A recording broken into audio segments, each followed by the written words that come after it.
Holy smokes. Ilia Topuria, the crazy son of a bitch, actually did it. The UFC is no stranger to sudden power shifts. Champions rise and fall. Some retire at their peak, and others even vacate their thrones in pursuit of greater challenges. And when that happens, the machine keeps moving, turning uncertainty into opportunity. Ilia Topuria has vacated the featherweight division. He's moved up to 155. He's chasing the fight with Islam Makhachev. But Diego Lopes will be taking on Alexander Volkanovski for the vacant strap. Alexander, the great! Obviously, people are like, he's old, he's done. You have every right to think that until I change your opinion, and that's exactly what I'm going to do April 12th. So, but I'm feeling great, and I'm only going to get better from here. That's a scary thing, especially for Lopes. Oh, bro, this is a great fight. Alex is having a lot of experience in UFC, but it's a good fight for me. I proved myself. I'm ready for the champ. At UFC 314, the promotion wastes no time reloading, matching an all-time great against a surging berserker in a fight that promises to reshape the division and answer a plethora of questions about their place in it. A title fight between two most deserving contenders. It's the UFC's tried and true formula. When one chapter ends, the next one is written in blood. But first, the co-main event offers up another pivotal matchup between a young rising star and a seasoned veteran. That first time he gets hit by one of the toughest punchers, it's going to be a different feeling. It's going to be a different ferocity that he hasn't felt before. I've got the perfect game plan to beat him. I don't think he's going to be able to land any bombs on me. I'm just looking forward to beating him, taking his ranking. This event is undeniably stacked, which calls for us to cover every fight on the main card. Let's take an inside look into UFC 314.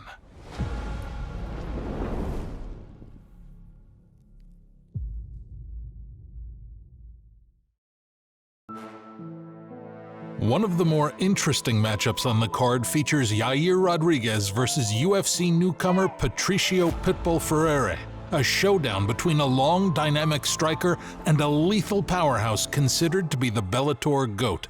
Patricio Pitbull, he was the Bellator champion. He immediately gets one of the best featherweights in the world. Yair Rodriguez is out of a video game. I mean, Yair Rodriguez is the guy, man. He is the most technical and dynamic fighter in that weight class. And Pitbull is a stone-cold brawler.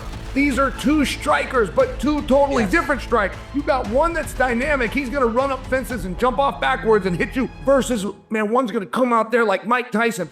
Looking at this matchup, Yair's length, reach, and unorthodox striking pose a serious challenge for Pitbull, who, as a smaller featherweight, will need to close the distance to land his power shots. The guy has power, he's explosive, he's experienced and all that, but he's 5'5". I think he will like find a lot of trouble getting like into range, especially with all my speed and mobility. I don't think it's gonna be that easy for him to get in. What do you make of Yair's skill set in there? You know, he has a lot of submissions, but he's also a very dynamic striker. Yeah, he's very dynamic, but I have a power, and I'm gonna smash it. Both are technical and dangerous, but speed could be another hurdle for Pitbull, as Yair's explosiveness and movement make him a nightmare at range. However, Pitbull has more power, and his wrestling is an X factor that can't be ignored. Stylistically, it's a brutal welcome to the UFC for the former Bellator champ. But if anyone can turn the tide with one shot, it's Pitbull. Essa é outra oportunidade para enfrentar os melhores lutadores da terra. Então eu tô aqui no UFC para vir apostar no meu trabalho e fazer o que eu sei fazer melhor, que é lutar e mostrar a violência. Patricio Pitbull deserves the opportunity. He's been in the game for however many years, and he has faced some like really tough opponents. He's gonna be fireworks that day. With high stakes and title aspirations on the line, the winner will take a major step toward what they truly crave. The rise of the fighting nerds has been one of the UFC's most exciting storylines since the team has emerged, and Carlos Prates is one of their most dangerous representatives. A lethal mix of charisma and violence, Prates has torn through opponents with a staggering 10-fight knockout streak, 5 of those coming inside the UFC. This is one that has turned heads in terms of a welterweight prospect on his way up. His striking is among the best that it gets. A name to keep an eye on in the 170-pound division. 4-0 in the last 10 months. He is arguably the breakout star as far as 2024 is concerned. I was begging for a finish. I knew we were pretty much guaranteed one when Carlos Prates steps in the octagon. Every fight you're gonna see me doing the same game plan. Defense takedown and try to knock my opponent out. But now, he faces his biggest test yet. A battle-tested veteran in Geoff Neal, who has shared the cage with some of the division's most elite, making this a true test of Prates' meteoric rise. But for Neal, it's also an opportunity to shut down the momentum and claim a huge win for himself. I mean, this guy has a victory over the champion, Belal Muhammad, so it tells you he has the ability to fight the best in the world. You know, he has the goal of still becoming a world champion. It's kind of like similar to like my run whenever I was like 5-0. He making his run, you know what I mean? And I'm here to stop that shit. He's a tough opponent, and we're gonna go out there. One thing's guaranteed: it's gonna be a war. You know what I mean? I don't see it getting past the first round, and I plan to get my hand raised. Somebody gonna get knocked out, and I promise it's not gonna be myself. You know, it is what it is. Just business. I respect that guy, but 12 April, I gonna step on the cage and gonna knock him out.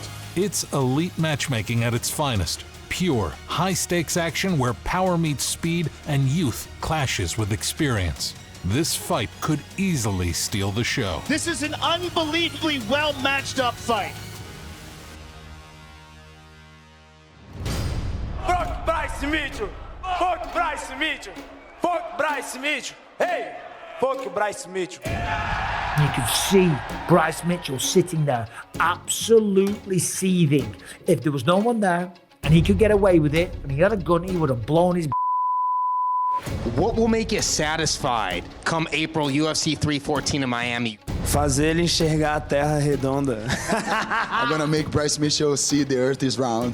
Next up is another fighting nerd on the rise, Jean Silva, a high-energy powerhouse who has been turning heads with his explosive style, versus the tactical, relentless grappler Bryce Mitchell, whose recent remarks have sparked a firestorm of hostility. I mean, pity's an ugly word, isn't it? But I feel sorry for Bryce, because I feel like his world's very small, and the ridicule's not going to help, because it's only going to further embed him into his opinions. I don't think it's good for his health, and he's also taking punches and potentially going to take a big right hand in his next fight, so we need to keep a close eye on him.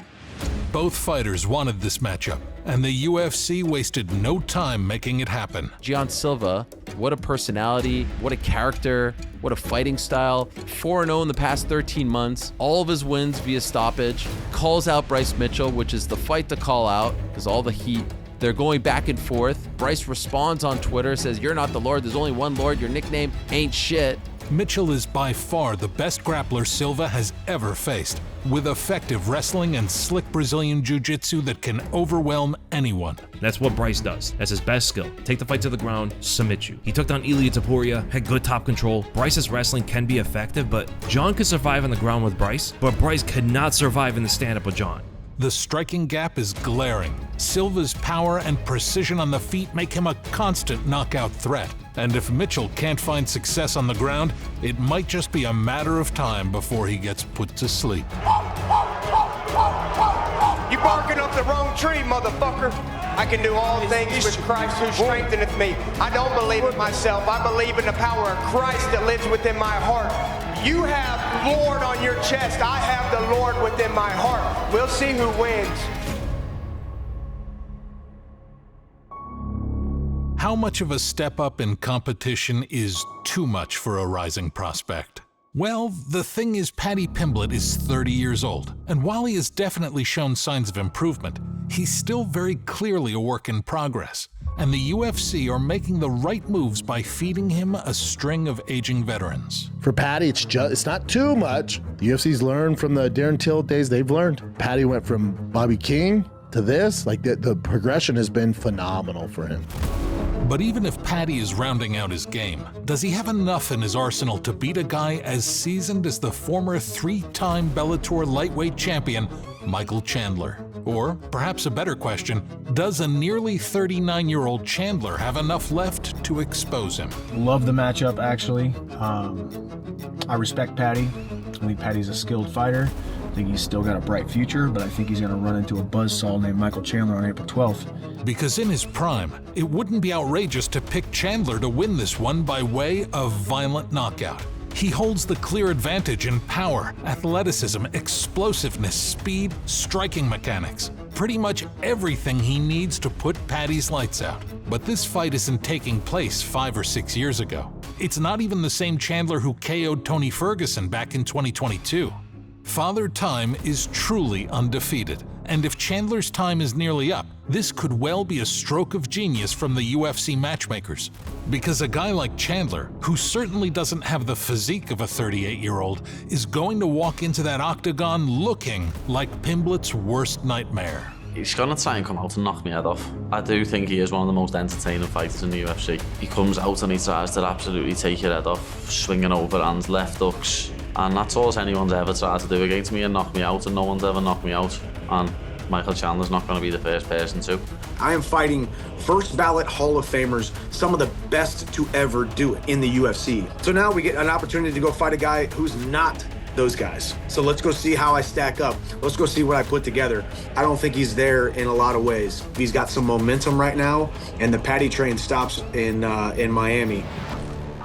Everybody knows who Paddy Pimblett is. He's a big, big name. He's got a big, big mouth, but he's got a big skill set, okay? But again, this is time to put up or shut up, because if he can't beat Michael Chandler, then I don't think a championship run is in his near future. But this is a crucial matchup for both men. They are at a crossroads. One way, it's Champtown, simple as that. The other one, it's Irrelevance Boulevard. Pimblett might not have the edge on the feet, but he does have a solid chin and recoverability. Plus, Chandler has been through quite a few brutal wars over the years. If Paddy can catch him and perhaps maneuver himself into a position where he has Chandler's back, then who knows? Chandler is a very well-rounded fighter, but it's worth noting that his one submission loss did come by way of rear naked choke, a technique that Paddy excels at. I don't think he's going to try and take me down. Yeah. He knows I'll submit him. Yeah. I do think I could land a knockout blow as he steps in, like a punch, a kick, a knee, an elbow, anything as he steps in and brings all his weight forward and leans into a shot. I believe he will know right away within the first exchange he's not stepping into the octagon with Bobby Green, with Tony Ferguson. Now he's locked into the cage for 25 minutes against one of the most ferocious guys in the lightweight division. Is this a fight that will crown a new contender to the belt? No, but this remains a star-studded collision between two fighters at very different points in their careers. The question now is which one of them will rise to the occasion. There's not enough words I can throw Michael Chandler's way. When his name's on a card, you have to buy a ticket.